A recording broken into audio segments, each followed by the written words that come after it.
Hi everyone, my name is Lois and welcome back to my channel. I give thanks to Elohim. I give thanks to Elohim. I give thanks to Elohim. Today I'm going to show you guys the 6 exercises that took my glutes from this to this. I'm going to talk about proper form and how to properly engage your glutes to get the results you want. If you cannot engage properly, guys, the results are not going to come. I'm going to give you guys all the tea to grow your glutes the way you guys want, okay? Before we get started, I want you guys to please press that subscribe button. Okay, I'm going to set up my weight. I want you guys to pick a weight that you're able to properly control and engage and focus on mind muscle connection. So don't go too heavy if you can't actually control it. There's no point, okay? Let's not do that. You guys can tell I'm so tired today. I can tell you I have no energy. I really have no energy. So here we are. This is actually the worst part of working out because why is this harder than the workout? With every movement, it's always important to know exactly what you're trying to do before you even start. Now the point of this movement, of this variation, is we want to feel it in our glutes, right? So how are we going to do that? We need to really focus on that mind-muscle connection. I want you guys to push your hips as far back as you can. Once your hips can go further back, you come back up. With my clients, I always use a wall to show them this. I tell them to stand here and I say, push your hips back, hit the wall, come back up. If you push your hips back, I'm going to show you guys so you can see. If you go down like this, your hips are not touching the wall. You're not hinging. You're not going to feel it in your glutes. But if you push your hips back, see right now, my hips are on the wall. The whole point of it is not just to go down and to come back up. You want to push your hips back, hit the wall, squeeze up. Like that. So I want you guys to push up through the heel of your foot. You're all the way of the movement on the heel of your foot. So I'm going to grab the bar. I'm going to show you guys what I mean. Pick up the weight. Okay. So shoulders are pushed backwards. I don't want your shoulders here. Shoulders are back. I'm going to go down, push my hips back. Can't go any further back. I'm going to push up, squeeze. Show you guys again. Back. From here, I'm going to squeeze through the heel of my foot. Back up. Okay, so for this one, I want you guys to sit at the edge, sit on the edge of your bench, not all the way back here. I want you guys to fully extend your leg. Wherever your heel lands, that's where your feet is going to stand. So unless you have longer legs, then you might have to adjust and shift more forward. But if not, you should be fine. You're going to hold your weight in the same hand as the leg that's on the box. So then I want you guys to only keep the tippy toe of your foot on the bench. Not your entire foot, just your tippy toe. Keeping your core tight, knees slightly bent, hips hinged. I'm gonna go down like this, drop the knee, extend up. Watch how my chest is parallel to the floor, not to the wall. I'm not going down like this. I'm right here, hips are hinged. My chest is parallel to the floor. I'm going down like this. Pushing up through the heel of my foot. So I'm gonna push up. I'm gonna squeeze my glutes. The first thing you want to do when it comes to hip thrusts is you want to get a barbell pad. You want to get one of these. If you don't have one, you're going to be thinking so much about how much it hurts that you're not going to be actually engaging, right? Because you're thinking about, oh my God, it hurts so much. You're not focused on squeezing, right? Either go to a gym that has one of these or buy one.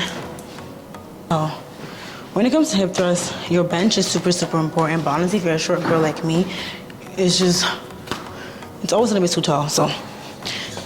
This actually isn't too bad. I typically like a bench that is a little bit lower. So like maybe like if it was like just this much lower, that would have been better than this. But you know what? Normally I put a little plate on the floor. You know what? Let me show you guys. Let me show you. So I put a little plate on the floor like this. And I sit on it to prop me up off the floor. Right? I just don't like it because when you have thick thighs like mine, it's harder to now put the, you know what I mean? It's just, there's literally no winning. Like, I honestly just like shove it. Like this. I'm gonna pick a weight that is challenging, but not too heavy. I want you guys to be able to engage properly. That's the whole point of the movement. If you cannot engage, don't even do it. It's okay. Where do you place your back on the box? I don't like being too low. I feel like when I'm too low, I can't engage properly. So I like keeping my back. I keep my back, keep my shoulder blade. Oh my God, I can't talk. I don't even know what to say, you guys. I don't know why I can't figure out the words. You want your knee and your ankle to make a straight line. It shouldn't be slanting like this. It shouldn't be inverted like this. It should be straight line like this. Okay. You're gonna drop your hips down towards the box and then push up like this. I don't want you guys to use your hand to help you. Your hands are just here for support. They're not moving the weights with you. So we're right here. You're gonna drop your hips down towards the box, push up through your heel, and then back down. I'm gonna push up through the heel of your foot, back down, push up, back down, like that. So just like in all the other movements that we've done so far, guys, hinging is extremely important. You really want to work on your ability to hinge. Honestly, practice hinging over and over and over if you struggle with it, but that's like the most important part when it comes to like growing your glutes. I want you guys to keep your core tight, hips are hinged. I always like to prime myself in my movement. I like to always start my movements hinged, knees slightly bent, core tight. I'm going to step back into my lunge, hinging. Push up through the heel of my front foot, step back, hinge. I honestly like doing stationary lunges even better. Here, the hips are hinged. My chest, again, as always, is parallel to the floor, not to the wall in front of me. We're gonna go down, we're gonna push up. Go down, we're gonna push up. Okay, when it comes to sumo squat, I don't want you guys just going up and down in the motion. Doing that is not doing anything for you guys, I promise you. You're not getting anything out of it. So I'm gonna show you how to do it without a weight, and I'll show you how to do it with the weight, okay? So right now, I'm right here. My feet are shoulder width apart, my toes are pointed outward. So right now I want you to watch my hips. My hips are not, I'm not squatting forward, okay? I'm gonna squat with my hips hinged backwards like this, okay? My ankle to my knee is essentially in the same place. I'm only really moving my knee to my hip. Hips are back, hips are in. So we're gonna sit in a squat like this. And I'm pushing up through the heel of my foot. Now we're gonna go. Hips are back, I'm gonna sit.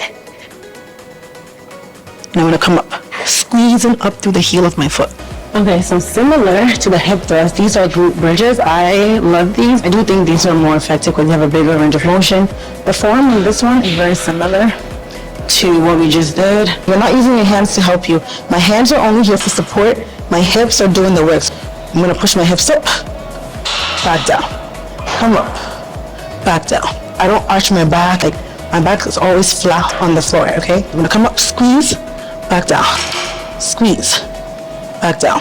I give thanks to Elohim. I give thanks to Elohim. I give thanks.